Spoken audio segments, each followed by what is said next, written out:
అనగనగా ఒక చోట కోడి పిల్లల మధ్య పెరుగుతున్న ఒక గద్ద పిల్ల తాను కూడా ఒక కోడినే అని నమ్ముతూ నేల మీద గింజలు ఏరుకుంటూ తన జీవితాన్ని గడుపుతుంది.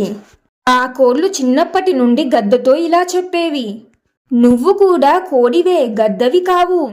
నువ్వు ఇక్కడే ఉంటూ ఆహారం తింటూ ఉండిపో.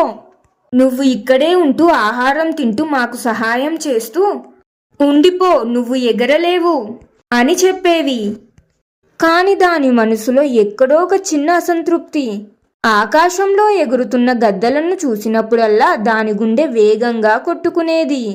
అసలు ఈ గద్దలు పైకి ఎలా ఎగురుతాయి? అవి ఎగరడం చూస్తేనే భయమవుతుంది. అయినా నేను కోడి పిల్లను కదా, నాకు ఎగరాల్సిన అవసరం లేదు అని అనుకుని గద్దలు ఎగరడం చూసి భయపడేది. ఒకరోజు ఒక ముసలి గద్ద ఆకాశం నుండి కిందకు చూసింది.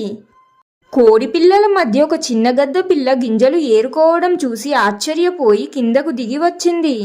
ముసలి గద్ద ఆ చిన్న గద్ద దగ్గరకు వెళ్ళి, నువ్వు ఇక్కడ ఈ కోళ్ల మధ్య ఏం చేస్తున్నావు అని అడిగింది. చిన్న గద్ద భయపడుతూ, నేను కోడిని కదా, అందుకే గింజలు తింటున్నాను అని అంది. ముసలి గద్ద నవ్వి, నువ్వు కోడివి కాదు, ఆకాశాన్ని శాసించే గద్దవు. నాతో రా, నీ నిజం నీకే చూపిస్తాను అని ఒక చెరువు దగ్గరకు తీసుకెళ్ళింది. నీటిలో తన ప్రతిబింబాన్ని చూసుకున్న చిన్న గద్ద ఆశ్చర్యపోయింది. తన రూపం పక్కన ఉన్న ముసలి గద్దలాగే ఉంది, కానీ కోడిలా లేదు. అప్పుడు ముసలి గద్ద ఇలా అంది, రూపముంటే సరిపోదు, నీ ఆలోచన మారాలి. నీ రెక్కల్లో ఉన్న శక్తిని నమ్ము. మొదట ఆ చిన్న గద్ద భయపడింది.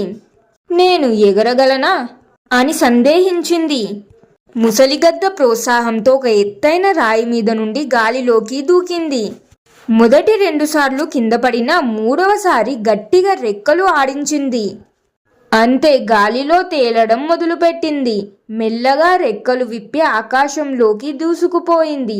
తాను పుట్టింది కేవలం నేల మీద ఉండడానికే కాదు, మేఘాలపైన విహరించడానికి అని కూడా అని అప్పుడు ఆ గద్ద అర్థం చేసుకుంది. ఆ రోజు నుండి అది కోడిలా బ్రతకడం మానేసి తన నిజమైన సామర్థ్యంతో గంభీరమైన గద్దగా జీవించింది. Moral of the story. ఈ కథ ద్వారా నేను మీకు చెప్పాలనుకున్న నీతి ఏమిటంటే, ఎవరు ఎవరితో స్నేహం చేస్తున్నారు, ఎవరి మాటలు వింటున్నారు అనేదే వారి భవిష్యత్తును నిర్ణయిస్తుంది. మీ చుట్టూ ఉన్నవారు నువ్వు చెయ్యలేవు అన్నంత మాత్రాన అది నిజం కాదు. మీలో కూడా ఒక గద్ద దాగి ఉంది. దాన్ని నిద్రలేపి ఆకాశమంత ఎత్తుకు ఎగరడం మీ చేతుల్లోనే ఉంది.